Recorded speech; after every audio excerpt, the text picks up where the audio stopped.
नमस्कार दोस्तों, स्वागत है आपके अपने ही प्रिय चैनल प्राचीन ज्ञान में। जय श्री कृष्ण, जय श्री राम। जिसके गले में होती है इस पौधे की जड़, वह बन जाता है धनवान। भगवान विष्णु जी ने खुद इस पौधे की है प्रशंसा और माँ लक्ष्मी जी इस पौधे पर करती हैं वास। हिंदू पुराणों में इस पौधे की जड़ को दुर्भाग्य को दूर करने की चाबी तक बताया गया है। मित्रों, आज का ये वीडियो अपने फ़ायदे के लिए और अपने पूरे परिवार के अच्छे के लिए लास्ट तक, अंत तक ध्यान से बिना भगाए देखिएगा। दोस्तों, इस पौधे की जड़ बड़ी आसानी से उपलब्ध हो जाती है, परंतु इस पौधे की साधना और इसकी जड़ का इस्तेमाल सही तरीके से करने पर ही आपका जीवन बदलता है और आपके ऊपर से गरीबी दरिद्रता भाग जाती है। हिंदू पुराणों में एक बात कही गई है दोस्तों, खाना बनाने के लिए कितनी ही सामग्री किसी व्यक्ति के पास हो और उसको खाना बनाना ना आता हो, वो खाना अच्छा नहीं बना सकता है। परंतु अगर किसी व्यक्ति को खाना बनाना आता है और उसके पास कम सामग्री है, फिर भी वो ऐसा खाना बना सकता है कि वो दुनिया का सबसे अच्छा खाना होगा। इसी प्रकार से हिंदू पुराणों में एक बात साफ साफ कही गई है कि कोई व्यक्ति चाहे जितना ही अमीर हो और वो सिर्फ फॉर्मेलिटी के लिए पूजा करता है, उसकी पूजा कभी भी स्वीकार नहीं की जाएगी। परंतु कोई व्यक्ति गरीब है, निर्धन है, उसके पास पूजा करने के लिए सामग्री तक नहीं है और वह हाथ जोड़ के सच्चे मन से प्रार्थना करता है, भगवान उसको आशीर्वाद जरूर देते हैं और उसके लिए हर वो काम करते हैं जो उसने सोचा ना हो। दोस्तों, आज इस वीडियो में आपको हम वो सरल उपाय बताने आ रहे हैं जिसमें आपका 1 रुपये का खर्चा नहीं होगा, परंतु इस पौधे का और इस पौधे की जड़ का सही तरीके की अगर आपने साधना कर ली तो यकीन मानिए आपके जीवन में गरीबी, दरिद्रता, परेशानी, कष्ट सब कुछ खत्म हो जाएगा। धन आने के अगर मार्ग बंद हो गए थे, धन आने के मार्ग खुल जाएंगे। आपके जीवन से हर तरीके के कष्ट चले जाएंगे और आपके शत्रु अगर आपके पीछे पड़े हुए थे तो यकीन मानिए वो शत्रु आपको देख कर भी डरेंगे। इस पौधे को कहते हैं तुलसी का पौधा और इस पौधे की जो जड़ है वो बहुत पवित्र जड़ है, क्योंकि इसमें कई तरीके की देवी देवताओं का वास होता है। दोस्तों, एक बात कही जाती है कि बृहस्पतिवार के दिन अगर आप भगवान विष्णु जी की आराधना कर रहे हैं, पूजा कर रहे हैं, साधना कर रहे हैं, तो उनके लिए आपको 56 भोग बनाने पड़ते हैं। परंतु कोई व्यक्ति अगर गरीब है और वो सिर्फ एक भोग बनाता है और एक भोग भगवान जी को अर्पित करने आ रहा है, तो उसको थाली में 55 पत्तियां रखनी होती है तुलसी की, उसका भोग स्वीकार हो जाता है। अब आप खुद सोच लीजिए कि तुलसी का पौधा कितना पवित्र पौधा होता है। एवं आपको बता दें, तुलसी के पौधे को वास्तु ज्ञान में माँ का दर्जा मिला हुआ है। आपको अगर नहीं पता तो आज ये बात जान लीजिए। अगर आपके घर पर तुलसी का पौधा लगा हुआ है, आपके घर पर कोई कष्ट आने वाला है, आपके ऊपर कोई बहुत बड़ी परेशानी आने वाली है, उस परेशानी को, उस कष्ट को तुलसी का पौधा अपने ऊपर लेते हुए सूख जाएगा, लेकिन आपके घर पर दिक्कत नहीं आने देगा। इसीलिए तुलसी के पौधे को माँ का दर्जा तक दिया गया है। दोस्तों, हमारे आश्रम पर कई लोग आते हैं और हमसे बार बार यही कहते हैं कि गुरुजी हम बहुत कष्ट में हैं, बहुत परेशानी में हैं, कोई निवारण बताइए। हम हर किसी से एक ही बात कहते हैं कि चाहे आपका अच्छा दिन चल रहा हो, चाहे आपका बुरा दिन चल रहा हो, आप लोग शिव भगवान जी को याद करना मत भूलिएगा। और ये बात हम आपसे भी कह रहे हैं कि दोस्तों, चाहे जितना ही अच्छा दिन आपका आ जाए, चाहे जितना ही बुरा दिन आ जाए, शिव भगवान जी को याद करना मत भूलिएगा, क्योंकि शिव भगवान जी अगर आपको आशीर्वाद दे देते हैं तो आपका काल भी कुछ नहीं बिगाड़ सकता है। और अभी तक आपने कमेंट सेक्शन में ओम नमः शिवाय नहीं लिखा है तो हर हर महादेव और ओम नमः शिवाय लिखकर तुरंत वीडियो को लाइक कीजिएगा और चैनल को सब्सक्राइब कर लीजिएगा अगर आपको हिंदू पुराणों के बारे में एक एक जानकारी चाहिए तो।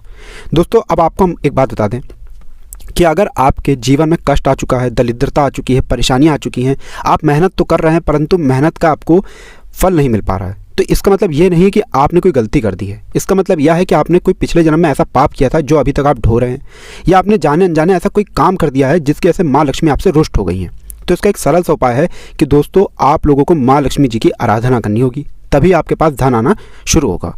और यह जो पौधा आप देख रहे हैं, इस पौधे का सही तरीके से अगर आप इस्तेमाल करते हैं और पूजा कर लेते हैं, जिसमें आपका 1 रुपये का भी खर्चा नहीं है, यकीन मानिए आपको और आपके परिवार को बहुत फ़ायदा मिलने वाला है। इस वीडियो को हमने 2 भाग में बांटा है, जिसमें पहले आपको हम इस पौधे के तांत्रिक गुण बताएंगे, फिर इस पौधे की साधना बताएंगे जिससे आपके पास रुपए आएगी। इसलिए इस वीडियो को बिना भगाए अंत तक देखिएगा। और अगर आप चाहते हैं कि आपके जीवन में कभी भी धन की कमी ना हो, कमेंट बॉक्स में जय माँ लक्ष्मी लिखना मत भूलिएगा और वीडियो जरूर लाइक कीजिएगा। सबसे पहले आप एक बात जान लीजिए कि अगर आपको ऐसा लगता है कि आपके घर में बरकत नहीं हो पा रही है, कलेश बनी रहती है और घर में रोज़ लड़ाई झगड़ा होता है, तो आपको तुलसी के पौधे की जड़ लेनी है, इसको लाल कपड़े में बांध देना है और अपने मुख्य द्वार पर टांग देना है। माना ये जाता है कि बहुत सी बार ऐसा देखा गया कि आपके घर पे जो नकारात्मक शक्तियाँ वास करने लगती हैं, उनके वास करने की वजह से आपके घर में कलेश होना चालू हो जाता है, आपके घर का माहौल अच्छा नहीं रहता है। और अगर आप सिर्फ लाल कपड़े में तुलसी के पौधे की जड़ को बांध करके अपने घर के मुख्य द्वार पर टांग देते हैं, तो आपके घर की नकारात्मक शक्तियाँ आपके घर का पीछा छोड़ देती हैं और आपके घर पर अच्छी शक्तियों का वास हो जाता है। दूसरा, अगर आपको लग रहा है कि किसी ने आपके ऊपर तंत्र मंत्र करा दिया है, बुरी आत्मा का साया आपके ऊपर आ चुका है और आप बहुत परेशान हो चुके हैं, आपने एस्ट्रोलॉजर्स को भी दिखाया है, पंडित ब्राह्मणों को भी दिखाया है, तांत्रिकों को भी दिखाया, लेकिन कोई फ़ायदा नहीं मिल रहा है, तो एक बात याद रखिएगा, आपको शनिवार के दिन, ध्यान रखिएगा, दिन याद रख लीजिए, शनिवार के दिन चांदी की ताबीज़ में तुलसी के पौधे की जड़ को समर्पित करते हुए इसको धारण करना है। अगर आप इतना सिर्फ कर लेते हैं और आपके ऊपर कितनी ही बड़ी काल हो, कितना ही बड़ा साया हो, कितनी बड़ी तंत्र विद्या आत्मा हो, वो आपके ऊपर से अपना वास छोड़ देगी। तीसरा, अगर आप समाज में जा रहे हैं, आप इंटरव्यू के लिए जा रहे हैं, आप सभा में जा रहे हैं और आप चाहते हैं कि वहाँ पे आपका मान सम्मान हो, आपको समाज में एक अलग तरीके का ओहदा मिले, तो जो भी आप तिलक धारण करते हैं, तुलसी के पौधे की जो जड़ है उसकी हल्की सी मिट्टी लेकर उस लेप में, उस पंचतंत्र में लगा दीजिएगा जिसका आप तिलक धारण करने जा रहे हैं। दोस्तों यकीन मानिए, इतना करने से आपके ऊपर माँ लक्ष्मी जी का भी आशीर्वाद आता है, भगवान भोलेनाथ का भी आशीर्वाद आता है और माना गया है आपके अंदर एक ऐसी ऊर्जा उत्पन्न होती है जिससे आपको समाज में, सभा में एक बहुत अलग ओहदा मिलता है और बहुत इज्जत प्रशंसा मिलती है। ये तुलसी के पौधे की जड़ के हमने आपको इस्तेमाल वो बता दिए हैं जिससे आप अपना ही नहीं, अपने पूरे परिवार का भला कर सकते हैं। अब जो आपको हम इस्तेमाल बताने आ रहे हैं वो तुलसी के पौधे के बारे में बताने जा रहे हैं। इससे आप लोगों को धन की प्राप्ति होगी। अगर आपके 9 ग्रह आपके खिलाफ खड़े हो गए थे वो आपके प्रति समर्पित हो जाएंगे, दुर्भाग्य आपसे दूर चला जाएगा। इसलिए इस वीडियो को बिना भगाए अंत तक देखिएगा। अब आपको सबसे पहले हम बता दें कि मान लीजिए आपके पास धन आना बंद हो गया था, धन आने के मार्ग बंद हो गए थे, आप परेशान हो चुके हैं मेहनत करते करते, परिश्रम करते करते, तो अब जो आपको हम साधना बताने रहे हैं वो माँ लक्ष्मी जी के लिए वो साधना है जिसको आपको बस ध्यानपूर्वक करना है। और एक बात जान लीजिएगा दोस्तों कि नया साल आने वाला है और नए साल में 4 शुक्रवार होंगे। 4 शुक्रवार का मतलब ये है कि हर शुक्रवार माँ लक्ष्मी जी का दिन होगा और आपने हर शुक्रवार को ठीक तरीके की साधना की, ठीक तरीके की पूजा की, तो यकीन मानिए पूरे साल आपको पैसे की कमी नहीं होने वाली है। आपको सिर्फ ये करना है कि इस साल मतलब 2022 में कहीं से भी लाल गमले में एक तुलसी का पौधा ले आइए, भले ही आपके घर पे तुलसी का पौधा हो, फिर भी आप एक पौधा ले आइए, उस पौधे को अपने घर पर स्थापित कर लीजिए। और आपको सिर्फ ये करना है कि जनवरी महीने की हर शुक्रवार को शाम के वक्त सूर्यास्त के बाद आपको एक घी का दीपक जलाना है और माँ लक्ष्मी के लिए वो मंत्र बोलना जो आपको हम बताने जा रहे हैं। इस मंत्र को कहीं कॉपी पेन में नोट कर लीजिए। मंत्र है ओम श्रीम श्रीये नमः। हम फिर से बता दे रहे हैं, ओम श्रीम श्रीये नमः। 1001 बार इस मंत्र का आपको जाप करना है। मंत्र का जाप करते हुए आपको एकदम लीन हो जाना है। उसके बाद आपको अपनी मनोकामना बोलनी है। माना यही जाता है दोस्तों कि इसके बाद माँ लक्ष्मी जी का आपको आशीर्वाद मिलना तय है। आपके पास पूरे साल धन की कमी नहीं रहेगी, धन आता रहेगा और आपके जीवन में परेशानी नहीं होगी कभी भी धन की। दूसरा, अगर आपको लगता है कि आपके ऊपर कष्ट आ चुका है, परेशानियों से आप लोग जूझ के थक चुके हैं, अब आपको भगवान भोलेनाथ जी का आशीर्वाद चाहिए। भगवान भोलेनाथ जी का अगर आपको आशीर्वाद चाहिए तो यकीन मानिए लक्ष्मी माता के आशीर्वाद के बाद आपको भगवान भोलेनाथ का आशीर्वाद मिलना तय है। इसके लिए बस आपको सही तरीके की साधना करनी है तुलसी के पौधे की। सोमवार के दिन आपको सिर्फ इतना करना है कि जैसे ही आप सुबह के वक्त नहाते हैं आपको दिया जला देना है, आपको अगरबत्ती जला देनी है तुलसी के पौधे के सामने और ओम नमः शिवाय का जाप आपको 501 बार करना है। अगर आप सिर्फ इतना जाप कर लेते हैं तुलसी के पौधे के आगे तो यकीन मानिए भगवान भोलेनाथ जी का आपको आशीर्वाद मिलता है। और भगवान भोलेनाथ जी ने जिसको भी आशीर्वाद दे दिया तो यही कहा गया है कि काल भी उसका कुछ नहीं बिगाड़ सकता है।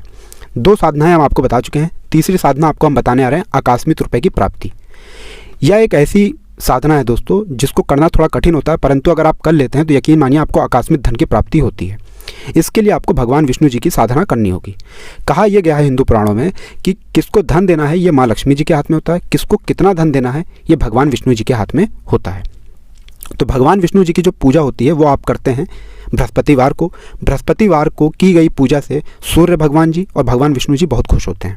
आपके घर के पास कोई भी पीपल का पेड़ लगा हो, परंतु इसमें आपको तुलसी के पौधे का इस्तेमाल करना होगा। आपको सिर्फ यह करना है कि तुलसी के पौधे की पत्तियां जो भी नीचे गिरती हैं आपको उन गिरी हुई पत्तियों में 21 पत्तियां उठानी हैं। सिर्फ 21 पत्तियां अगर आप उठा लेते हैं, हो सके तो ज़्यादा भी उठा लीजिए, लेकिन कम से कम आपको 21 उठानी है।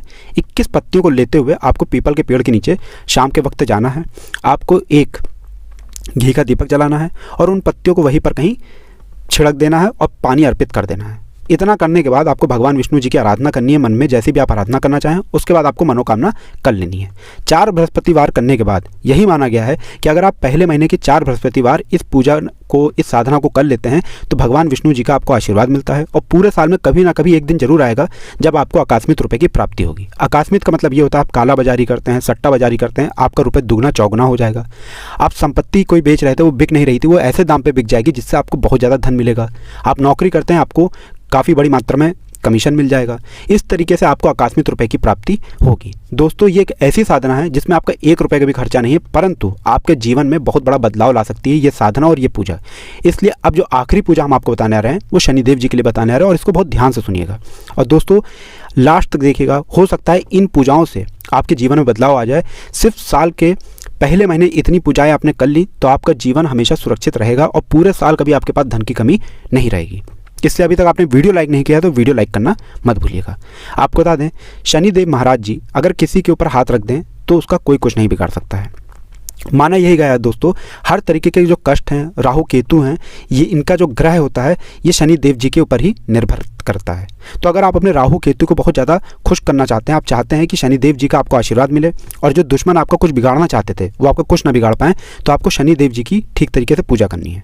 आपको सिर्फ शनिवार के दिन तुलसी के पौधे के सामने घी का दीपक जलाना है शाम के वक्त, और आपको सिर्फ 7 बार शनि चालीसा का पाठ करना है बिना बोले मन में। अगर आप सिर्फ 7 बार शनि चालीसा का पाठ करते हैं तो माना यही गया है कि कोई शत्रु जो आपके पीछे पड़ा हुआ है, जो आपको बर्बादी करना चाहता है, जो आपको पीछे पड़ते हुए आपके व्यापार को ख़त्म करना चाहता है, आपके परिवार को नुकसान पहुंचाना चाहता है, इतना करने के मात्र से आपका शत्रु आपके नाम से भी डरने लग जाएगा। जो शत्रु आपके व्यापार को ख़त्म करना चाहता था, हो सकता है उसका ही व्यापार ख़त्म हो जाए। कुल मिला के दोस्तों आपके ऊपर किसी तरीके का कष्ट नहीं आएगा, किसी तरीके की परेशानी नहीं आएगी और भगवान शनिदेव महाराज जी का आपको आशीर्वाद मिलेगा। ये जितनी भी क्रियाएं हमने आपको बताई हैं दोस्तों, ये हिंदू पुराणों में, वास्तुशास्त्र में आपको आराम से मिल जाएंगी और आपके घर के जितने भी बड़े बुजुर्ग होंगे उनको भी ये साधनाएं पता होंगी। ये एक ऐसी ज़रूरी चीज़ें हैं जो हर हिंदू भाई को पता होनी चाहिए, परंतु दुख की बात यह है कि आज हमारे हिंदू भाई हिंदू पुराणों के बारे में भूलते चले जा रहे हैं और हमारा चैनल जनहित और जन कल्याण के लिए काम कर रहा है। इसलिए हम आप तक वो बातें पहुँचा देते हैं जो आप भूल चुके हैं। इसी तरीके की हर हिंदू पुराणों के बारे में बातें जानने के लिए आज ही चैनल को सब्सक्राइब करें। अभी तक आपने वीडियो लाइक नहीं किया, वीडियो लाइक करें। कमेंट बॉक्स में हर हर महादेव जय शनिदेव जी जरूर लिखिएगा। हर हर महादेव जय शनिदेव जी।